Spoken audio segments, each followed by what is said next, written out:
Ako yung nakakahiya. Sige, sasamahan ko. Re-rescuein ko yung mga ka-ranger ko. Bakit? Gusto kong matinig ninyo to. Ang mga musang, hindi iniiwanan ang kapwa musang. Tama? Oh. Nanding, nandito ka? Nanding! Saan ka? Oh, Nanding. Yang musang na yan, matapang yan. Ha? Matapang yung musang na yan. Class 45. No? Oh. Matagal kong kasama to sa Davao. Sa Davao. Kasama ko sa Davao. At hanggang sa nagse-security ko, magkasama. Tinanong ko siya kung gusto niyang i-secure si Vice President. Payag siya. At yung ibang kasama. Payag siya. Okay? So, kung may magse-secure kay Vice President, kilala ko to, sasamahan ako to secure Vice President. At yung mga ka-FGF natin, all over the country, 7 milyon yan. 7 milyon yan. Oh, okay. Tuloy ako sa kwento ko. baka i-disperse tayo kung kailan matapos ako eh. Tarantadong mga buhay to.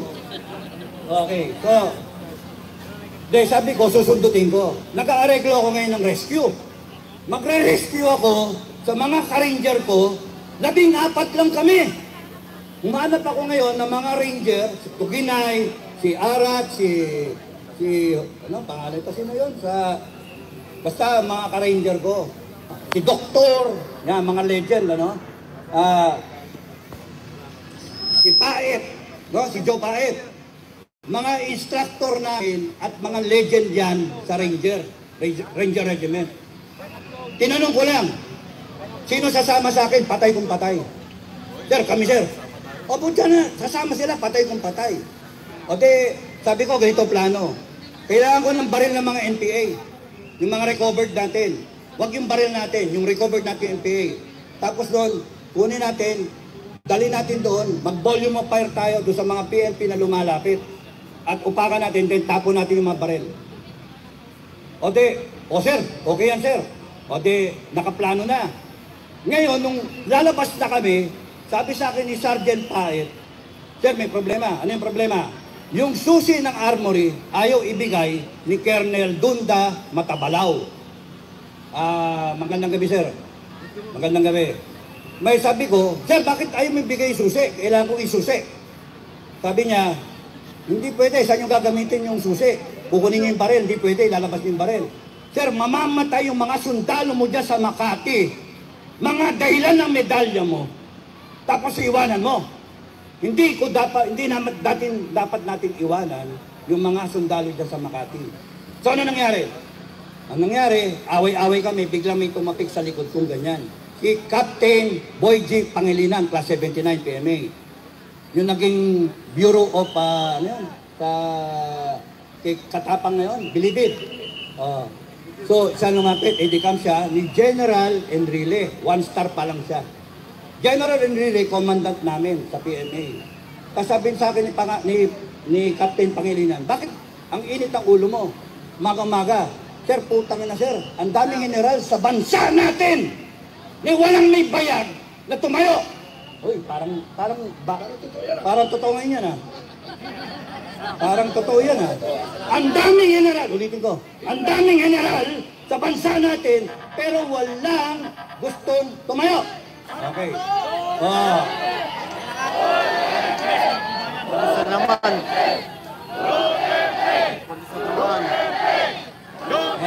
Huwag nyo nga asarin mga yan, kasi nagtatrabaho lang yan. Alam nyo na, kailangan magtrabaho. Mamaya, sasamain sila sa akin. Ayaw nyo, huwag nyo papansinin. Kasi pagka nagkapikunan to, walang mangyayari sa atin. No? Lubog ang bansa natin. No? Pag ito nagkapikunan, magde-declare ako ng People's Revolution, yari silang lahat. Yari tayong lahat. Okay? So, mamaya muna. Patapusin yung kwento ko. Meron pa trailer So, ano nangyari?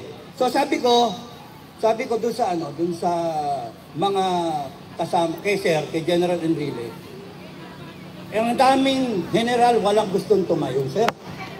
Ako may bayag, sabi ni General Enrile. Sir, mamamatay ka doon, papatayin ka doon. Hindi, kasama kita. Sabi, ako sir? Oo, kasama kita. Nag-volunteer ka ngayon. Ay, hindi sir. Ayoko mag-volunteer. Ano ako makapili? Sasamahan kita? Hindi, government negotiator ka.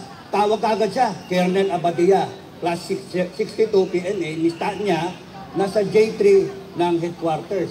Ang chief of staff noon, si De Villa ba? De Villa, Defense Secretary, si Ramos.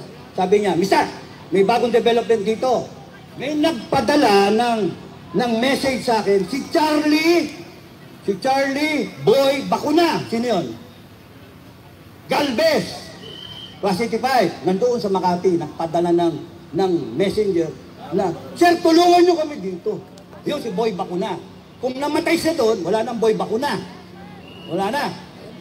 Wala nang chief of staff na Boy Bakuna. No? Pero at that time, he was a lieutenant. A second lieutenant. Okay? Kami, first lieutenant. Okay? So, sabi ko, sige sir. Gusto nila, magsuot ako ng itim, ng ranger. Bakit sir? Sabi ni Colonel Urgelio, G2PA, Intelligence. Suot kayo ng ano. Ang kasama namin, 6. Kaya yung mga naninira sa akin, mga putang ina nyo, wala kayo doon. Wala kayo doon. Nandun ako. Sinagip ko ang Pilipinas ng Civil War. Na yun ang ginagawa namin ngayon. Sinasagip namin. Diba? Okay, tuloy sa kwento. Galit-galit ko eh. So, no, sabi ko, sir, 6 tayo. Sino? General Enrile. Captain Pangilinan, Edicamp niya, class 79. Colonel Adan, Lieutenant Colonel Adan, CMO Battalion. Captain Ang, Intelligence, G2PA. Mista ko, si Lieutenant Dudong Taune, yung youngest namin sa klase. At ako, Lieutenant Tamukyo Enrique. Okay, pasok kami. Pinagsusot ako ng itim ng ranger. Bakit sir? Para daw alam na ranger kami. Papasok.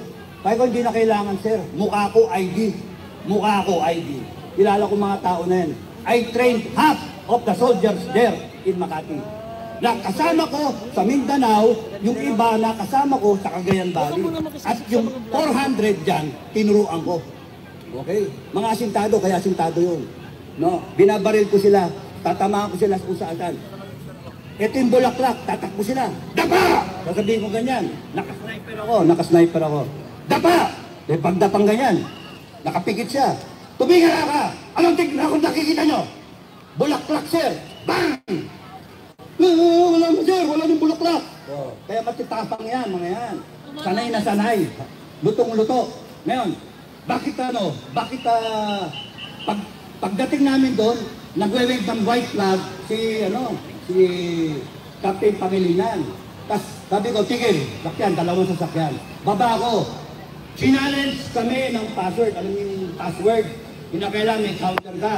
Pag sinabi, Nara, sagot ka, mahogani. Kung anong depende sa password na pinag-usapan, mga sundalo. So, challenge ako. Sabi sa akin, sir, Papa Whiskey, hold, Booster, Papa Whiskey, password, Papa Whiskey, Nara. Alam niya, sagot ko, hindi ko alam eh. Sabi ko, gago! Hindi. Gago! Di mo ako kilala? Tapos sininagan ako ng flashlight, anong spotlight. Ay sir! Ikaw pala yun, sir! Oo, nasisilaw ako. Tanggalin mo. Tapos nun, pasok na. Nandiyan ba si Lieutenant Kapuyan? Lumista ako. Yung naging NCIP. NCIP, tumatakbong senator. Ngayon, iboto nyo! Si Captain Kapuyan. Eh, meron pang no? Meron pang vlog eh. Vlog pa, may vlog pa. Boto nyo si Mistago, si Colonel Kapuyan. Dating NCIP. Okay, balik. Pagkatapos nun, pasok na kami, negotiation. Ayaw pumayag ng ranger. May posisyon kasi. And then, nagpalitan ng mga opisyal, nakita ni General Enrile kung ano yung problema. So, eventually pumayag. Baba na, nagkaroon ng negotiation. Number 1, walang ikukulong. Si Colonel Galvez lang, class 71, as the most senior. Walang ikukulong. Walang ididisband the Ranger Regiment. Walang ididisband. No? Lahat ng benefits ng namatay, nasugatan, ibibigay. Walang itatapon sa Mindanao. Yun yung mga negotiation. Tapos babalik sa barracks. Ako nag-invento ng term, go back to barracks. Go back to barracks. Okay, nagkaayos na.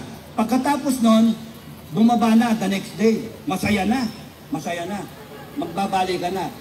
Nakandun na sa green, sa Rustan, sa harapan, sa parking lot. Biglang sinabi ni Lieutenant Colonel Adan, tanggalin yung magazine, yung bala ng mga Armalite, tanggalin yung bala ng mga Ranger. Tinanggal nila. Tapos, unload yung bala na nakakasa. Unload. Tapos, nagdabogan na yung mga tao. Nagdabogan! Binahampas na yung baril na ganyan. At sabi ng mga Master Sergeant, kung yung mga opisyal natin susurrender na, kami na lang ang magtutuloy itong gera nato, itong labanan nato. Sabi ng mga sargento, walang nagawa si General Enrile, walang nagawa si Colonel Adan, Captain Lim, si Captain Pangilinan. Lahat sila. Ako nakita ko delikato, puputok yon. Kasi mahirap magpatakbo ng isang unit na walang opisyal. Walang opisyal. Kaya kinuha ko yung mic, nakasalita si General Enrile na ganyan. Sir, pahiram, sir. Pahiram, kinuha ko. Tapos, makinig, makinig! Sino dito ang nakakakilala sa akin? Itaas sa kamay. Itaas sa kamay. Kaya nga, kilala niyo ako. Walang niya kayo, kitang-kita na ako eh. Sino nakakilala? Itaas sa kamay. Tapos noon, sabi ko, kilala niyo ako, iba nakasama ko, iba tinraining ko. Kilala niyo ako, hindi ko kayo iwanan. Ngayon, gusto ko, ikabit ninyo ang magazine ninyo. Lock and load. Nagkaasahan na. Tuwan-tuwa ang mga tao. Yay! Ganun sila. Yay! Tapos sabi sa akin ni General Enrile, lumapit. Iking, alam mo ba yung ginagawa mo? O sir. O sir, alam ko. Delikado yun ha. Nag-negotiate na tayo. Ayaw nga bumalik eh. Ayaw nga bumalik sa barracks eh. Kasi wala nang opisyal. Sumurrender yung mga opisyal. Sabi ko, ako bala sa alam mo ginagawa. Ang Ranger kasi, parang aso yan. Tadyakan mo yung puwet, yung buntot, kahit malaga ka, kakagating ka. Kaya yung Ranger, kahit yan, ginagat mo. Agaya ng ginagawa nyo ngayon, kakagating kayo. Kakagating kayo. Kaya, ayun na. Tapos, in-announce ko. Yung kaliwa, kanan, tignan ninyo, safety yung mga baril. Ganito, ang unang putok nanggagaling doon sa gobyerno. Tandaan niyo yung sinasabi ko ngayon, ha? May relasyon. Ang unang putok manggagaling sa gobyerno. Mga bata, merong isang batalyon dyan ng Marines sa Forbes Park. Ngayon, gusto ko mula dito sa Makati, maglalakad kayo, tactical 5 metro, ang distansya, the usual, left, right, mga baril. Ang unang putok galing sa kanila. Pag kami pumutok dyan, patayin nyo lahat. Sabi ko, patayin nyo lahat. Upakan nyo at bumalik kayo dito sa Makati. Ako magdadala sa inyo. Kaya sabi ng mga tao, tuwan-tuwa yung mga tao. Tuwan-tuwa yung mga tao. Tapos nun, sabi ni General Enrile, ayan na. Papasok na yung mga Ranger. Maglalabasan na. Pupunta na ng barracks. Pupunta ng Bonifacio. Sabi ni General Enrile dun sa mga opisyal, tawagan nyo ang mga sundalo dun sa Forbes Park, dun sa labas. Sabihin nyo, magtanggal sila ng magazine. Magtanggal sila ng magazine. Kaya, nung dumaan yung Ranger doon, mga nag-rebelting sundalo, sila yung may bala, yung baril. Sila. Pero yung mga sundalo ng Cory government, wala silang bala. Bakit ginawa yung desisyon na yun? Bakit ginawa? Para hindi magkasakitan, para matapos na. Kaya yun ang nangyari. Nakabalik, peaceful, tapos. Pero bakit ako umalis sa serbisyo? Binibigyan kami ng medalya, Distinguished Conduct Star. Hindi ko sinuot yun. Never ko tinanggap yung award. Lahat sila nagkaroon, ako lang ang tumanggap. Bakit? Kasi hindi sinunod ng gobyernong Cory yung usapan na hindi tatanggalin ang Ranger Regiment. Kinulong ang mga sundalo namin. Kinulong lahat. Tumiwalag ang gobyerno sa usapan. Kaya walang kagana-ganang kausap ito, sabi ko. Kaya umalis ako sa serbisyo. 1995. Ayoko nang isugal yung buhay ko para sa ganyang klaseng gobyerno na hindi marunong sumunod sa usapan. Ano yung usapan ngayon ng gobyerno? Sinabi, babababain ang bigas. Sinabi, pagpapatay ng bahay. Sinabi, continuity. Sinabi, walang korupsyon. Ano meron niya? Korupsyon, papalagtaran. Kaya ako, nalabas utang na ninyo, ha? Binuhay nyo ko Nananahimik ako sa lungga ko. No? Nag-aalaga lang ako na aso. Dapat pinalilikuhan ko yung aso ko ngayon. Pero bakit? Kasi binastos nyo ang taong bayan. Yun ang dahilan. Ngayon, yun ang dahilan. Ngayon, ayokong mangyari yung ginawa sa KOJC. Ayokong mangyari. Ayokong mangyari yung inupakan ng taong bayan. Makinig kayo, mga PNP. Makinig kayo. Ayokong mangyari, mga AP, makinig kayo. Ayokong mangyari yung ginawa ng mga institusyon sa mga Pilipino. Huwag niyong gagamitin yung batas laban sa mga taong bayan. Makinig kayo ha. Kasi galit ako. Galit ako. Ngayon, ayaw ko na isa dito masaktan. Ayoko na isang Pilipino rito masaktan. Tandaan nyo, ilagay nyo sa utak nyo. Ang sino man masaktan sa inyo, tawagan nyo kami ni Buhay. General Veteran. Tawagan nyo kami. The moment na may isang Pilipino rito, ang masaktan, isa lang ang requirement ko. Strike one lang. May isa lang pokpokin dito, may isa lang itirgas dito, may isa lang iposas dito. I will declare a people's revolution. Lahat tayo. Kung ayaw ninyo na ang taong bayan, kung ayaw ninyo yung taong bayan, ay magalit sa inyo. Kung ayaw ninyo, umalis kayo, lumayo kayo. Your purpose here is to serve and protect. You protect the people. Hindi yung kayo ang magsasakit sa tao. Hindi yung kayo ang mambabambo, mantitirgas kayo.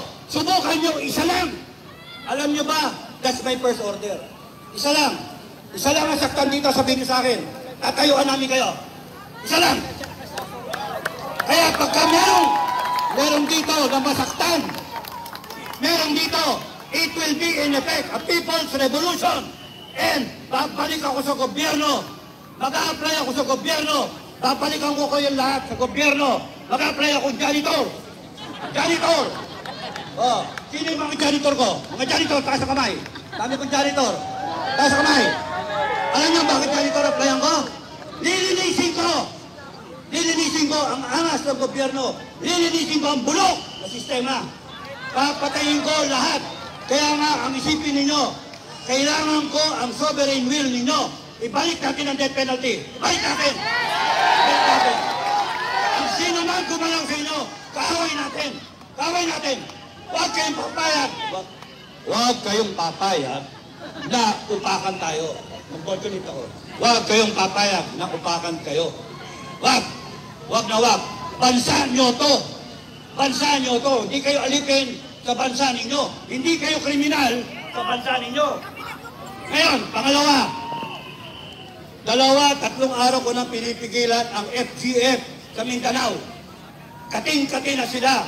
Kaya sinabi ko sa kanila, kung merong masaktan dito, babakas ang buong Mindanao. Babakas sila. Totoo yan. Nakahanda sila. At kung gusto ninyo ng civil war, magkakaroon tayo ng civil war. Putangin na ninyo. Tatakutin nyo kami. Tangina ninyo. Saan galing ang kapangyarihan? Saan? People of the Philippines. Sa taong bayan. Sino nag-aproba ng konstitusyon? Taong bayan. Sino ang sumumpa sa konstitusyon? Presidente, down the line. AFP, PNP, Presidente, Vice President, Senator, Congressman. Lahat kayo sumumpa that you will uphold the Constitution. Ano ginagawa nyo? Bakit nyo binababoy? Tama ba na ang mandate ninyo ay kumampi kayo sa dagadik? Tama ba na kumampi kayo sa magdanakaw, sa mga buhaya? Tama. Kaya kung ako at kami, hindi kami pwedeng janitor para linisin. Mag-apply kami sa slaughter. Alam niyo yung slaughter? Makatay ng baboy! Makatay ng baboy. Upakan namin lahat. Baboy naman, binaboy tayo eh. Kaya, tandaan nyo mga kababayan, isa lang ang saktan sa inyo. Isa lang. Why?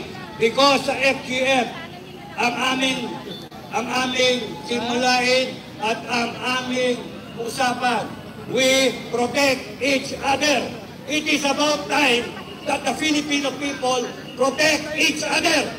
We protect ourselves from tyrants, from magdanakaw, mga droga na yan, mga buhaya, at kung kayo, AFP at PNP, magpapagamit kayo sa mali na katwiran at gagamitin yung batas laban sa amin na kami naman ang gusto namin ipatupad yung batas na yan. Eh bakit nyo kami aawayin? Isa lang ang pukpukan nyo sa amin, isa lang masaktan. Pukpukin mo si Badong! Lahat kayo, lalabanan namin. Sino? Si Badong ang pukpukin para si Bilal! Kawawa naman ka, Badong. Wala si Badong. Oh, Badong! Badong, pinapanood kita. Oh, pinapanood kita. PNP, ang una yung pukpukin. Ngayon, tama ba, pagka nakasakay kayo sa sasakyan, na pagka flat tire na, papaandarin niyo pa yung sasakyan? Hindi. Tama ba na ipipilit paandarin yung sasakyan? Kung sino man yung driver na yan, patatakbo yung sasakyan? Hindi. Anong gagawin? Normal. Ipapalit mo yung spare tire. Sino spare tire niya? Si Sarah! Si Sarah. Okay? Pagkapalpak yung inyong gulong na umaandar tayo, hindi pwedeng ipilit natin at kakabog-kabog na gayon.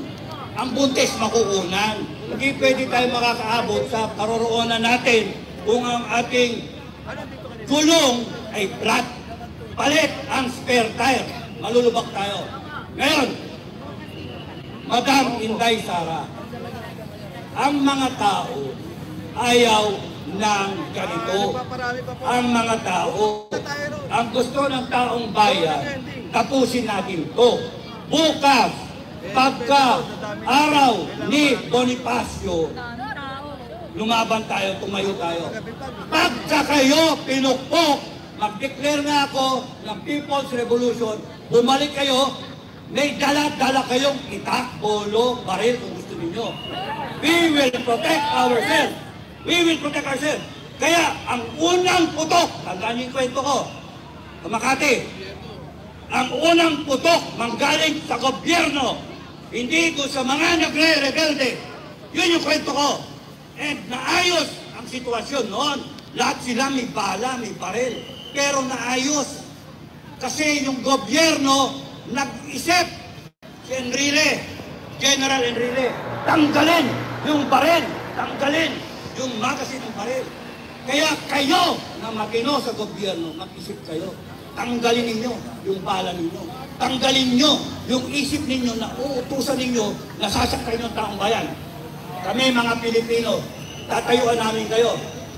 Ang isa pa, gusto kong i-announce na ang KBL under the leadership of Commander Aguila, Rodel Dupaya, aka Commander Aguila from Cagayan, yung organisasyon ng KBL ay kilusan ng mga bagong leader sa Pilipinas mula Luzon, Visayas at Mindanao. They are 20 million. And sinabi sa akin, sabihin sa inyo, nadidinig mo ito, Governor, nadidinig mo ito, Commander Aguila, alam ni Marcos to, sinasabi nila na kay sila, they are, naadras nila ang kanilang suporta kay Bongbong Marcos. Ang KBL, all 20 million, sabi ni Commander Aguila. So, Suporta sila sa FGF, Filipino Guerrilla Forces. Suporta sila sa paninindigan namin. Kaya huwag kayong matatakot. Pagka may nangyari sa inyo, I declare a People's Revolution. Bumalik kayo dito, mag-armas kayo. Bumalik kayo, may kutsilyo, itak, bambo, tubo. Sino tinakot nyo? Takot ba kayo? Uuwi na ako, Kap. Ayaw ko na yan. Tubo yan, Kap. Mga matubo ako, Kap.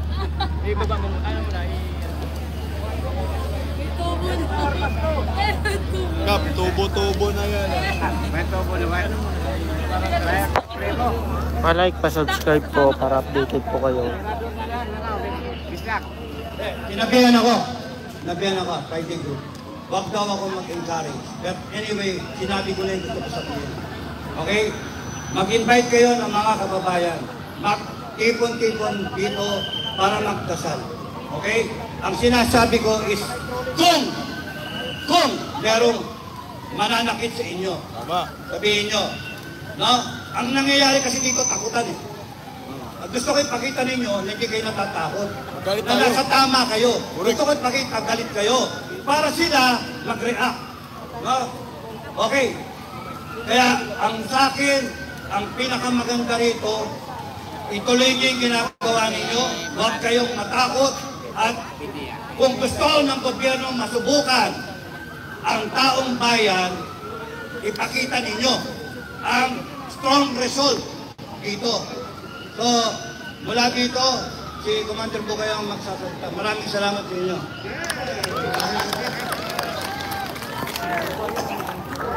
Hello! Hello! Kilala nyo ba